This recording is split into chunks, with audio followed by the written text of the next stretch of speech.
Pessoal, vocês já viram esse símbolo aqui? Roda a vinheta.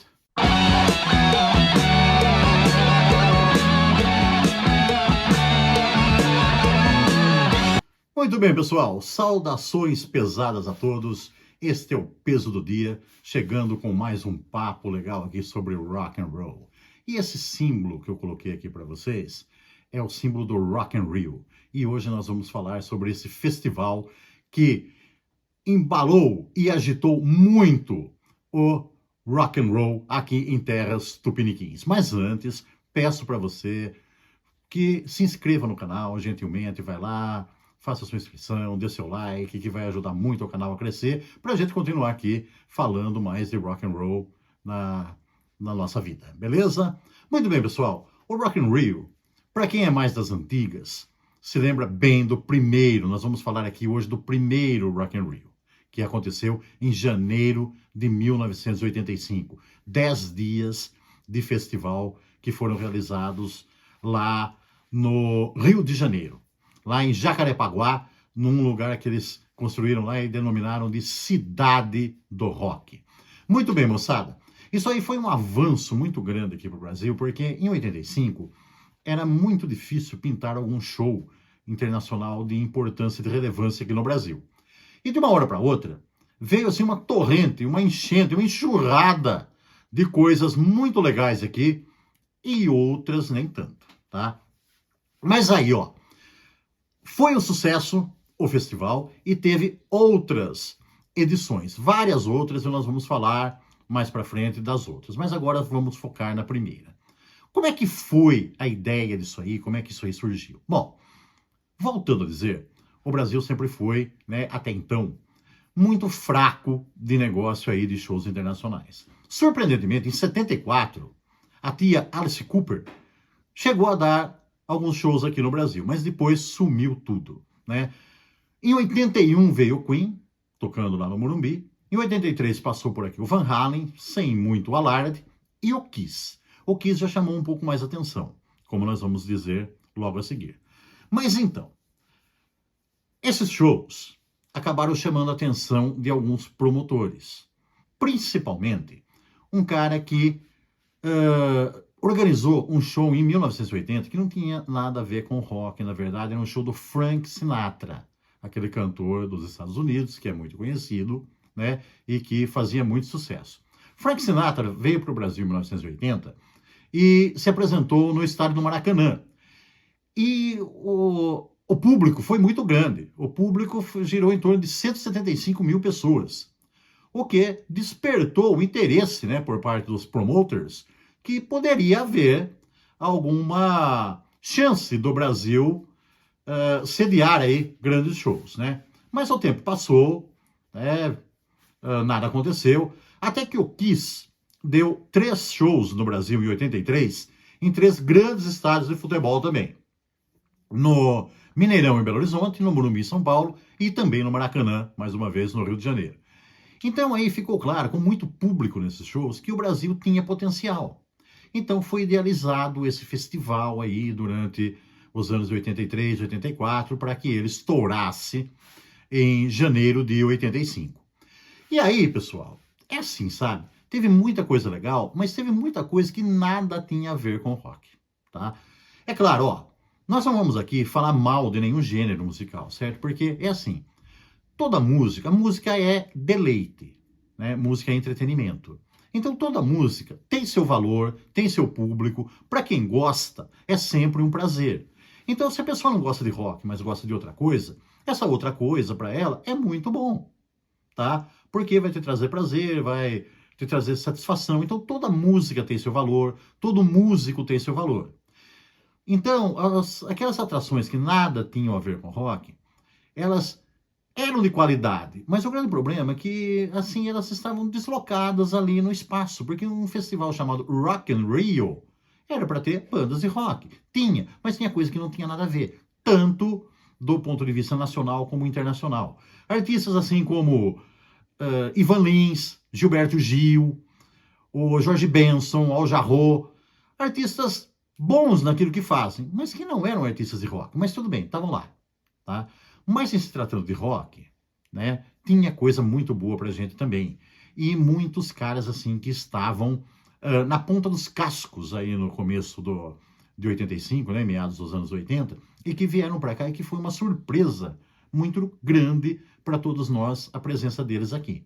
Então, o cast mais roqueiro, né? Nós tivemos aí o Rod Stewart, e não se assustem, Rod Stewart, é claro, nessa época ele era mais pop, mas é um cara que teve muita importância também no cenário do rock and roll, lá nos meados dos anos 60 até meados dos anos 70, onde ele fez parte lá da primeira encarnação do grupo do Jeff Beck, depois ele participou do Faces, né? E depois ele acabou ficando mais pop, mas é um cara que tem a ver com as raízes lá do rock também.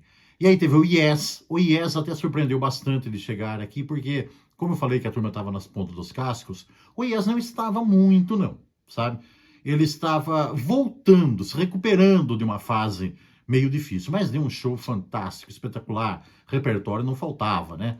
E teve muito laser, muitos efeitos especiais, foi um show maravilhoso. E ainda teve o Whitesnake, que não era para vir, era para vir o Def Leppard, mas o Def Leppard não veio. Aí tem duas versões para a não vinda do Def Leppard. Alguns dizem que o conjunto se recusou a vir porque estava com as gravações do seu quarto LP, o Hysteria, que estavam as gravações muito atrasadas, então a banda se recusou a vir. Outros dizem que a banda não veio por causa do acidente sofrido pelo baterista Rick Allen, que acabou resultando na amputação do seu braço esquerdo. De qualquer forma, o Def Leppard não poderia vir mesmo por causa desse problema com o baterista, né? E o Whitesnake foi trazido no lugar. Depois eu vou falar um pouquinho do Whitesnake, que tem uma coisa interessante a dizer aí a respeito de algumas gafes que aconteceram também no Rock in Rio. Também veio aqui o Iron Maiden, que em outras edições apareceu também, né? Não foi só nessa aí, o Iron Maiden participou de várias outras edições. O Scorpions, Ozzy Osbourne, AC/DC, todos esses apareceram por aqui, deram shows espetaculares, fantásticos e maravilhosos. Então foi um festival assim de encher os olhos e principalmente, né, os ouvidos roqueiros. Mas teve muita gafe também, pessoal. A imprensa especializada, né, entre aspas, aqui no Brasil, cometeu cada absurdo. Para começar, ó, AC/DC para eles não existia. Existia só o Angus Young, tá? Não é nem Angus, parece que o cara tava engasgado. Angus Young, era só ele que era o cara no AC/DC. O AC/DC não existia, era só o Angus Young, né? A formação do Whitesnake veio para cá com o dono da bola, David Coverdale, né? A formação tinha dado uma explodida e ele, depois da gravação e o lançamento do Slide It In, o David Coverdale, ficou só com o Cozy Powell, o baterista, né? Que gravou o Slide It In. E aí ele arrumou o baixista Neil Murray e o guitarrista, o John Sykes. E a banda deu um show fantástico, mas aí o John Sykes acabou virando símbolo sexual do Rock in Rio. Ô, moçada, vocês já viram falar alguma coisa de símbolo sexual, por exemplo, do Castle Donington, do Nebworth, essas coisas? Isso aí, festival de rock não tem, mané. Então, o que é símbolo sexual? O escambau, né? Mas vieram com essa, tá? E também o David Coverdale, ele se apresentou assim, com um traje preto, né? Uma camiseta preta, uma calça preta, bem agarradinhos. E aí, os entendidos falavam que aquilo lá, a roupa grudada ao corpo, era assim algo que definia a juventude da América. Pô, o cara é inglês, meu. Que juventude da América, tá? Então, algumas gafes assim da imprensa especializada que foram bem difíceis da gente engolir, mas é o prazer de ver aquelas bandas lá, né? Eu não fui no festival, tá? Mas vi na televisão. O prazer de ver aquelas bandas pela televisão já foi algo fantástico aqui para nós que não tínhamos nada, né? E depois também do festival, algumas coisas apareceram por aí. Para começar, que foi nesse festival aí que se popularizou esse símbolo aqui, ó. Esse símbolo aqui acabou virando o símbolo do rock aqui no Brasil, tá? Que eles chamavam de chifres do diabo. Não é também, isso aqui não são os chifres do diabo. Numa outra apresentação eu vou explicar direito o que é esse negócio aqui, mas não são chifres do diabo. Mas eles falavam isso aí. Mas virou símbolo dos metaleiros. e a palavra metaleiro, né, foi massificada até por aqui. Tanto que uma banda que não participou do festival, uma banda chamada Língua de Trapo, fez uma música chamada Os Metaleiros Também Amam, que falava aí do festival, bababá, essas coisas aí. Essa música foi muito executada, né? E metaleiro acabou virando, assim, um termo mais pejorativo do que positivo, tá? E até chacota. Teve um personagem também interpretado pelo ator Carlos Leite, um humorista, né? Um personagem que era o metaleiro da Praça Nossa, que ele aparecia lá, tudo assim, com os dedinhos assim, gritando lá, tal, e fazia uma farra danada. Bom, de qualquer forma, serviu para mostrar ao mundo que o Brasil tinha potencial. Claro que as coisas não aconteceram já de imediato. Não foi logo depois do Rock in Rio que o Brasil entrou no circuito dos shows internacionais. Demorou ainda um pouco, né? Lentamente, aos poucos aí, a coisa foi mudando. Mas, de qualquer forma, foi um festival legal, teve bastante importância e teve depois as outras edições que nós falaremos mais para frente. Beleza, pessoal? Então, é isso aí. Para quem curtiu, lembra bem, dá uma relembrada nas coisas aí. Para quem não curtiu, dá uma pesquisada como é que foi esse festival, tá? Vê se tem na internet aí, tem alguns vídeos, tem algumas coisas legais dos shows, né? Saíram até algumas gravações, até oficiais, né? Como Iron Maiden em Rio, essas coisas aí, mas só que foram de edições depois, mas tem bastante coisa legal em volta, em torno disso tudo aí. Beleza? Então, é isso aí, pessoal. Ó, permaneçam pesados, curtam muito e até a próxima. Yeah!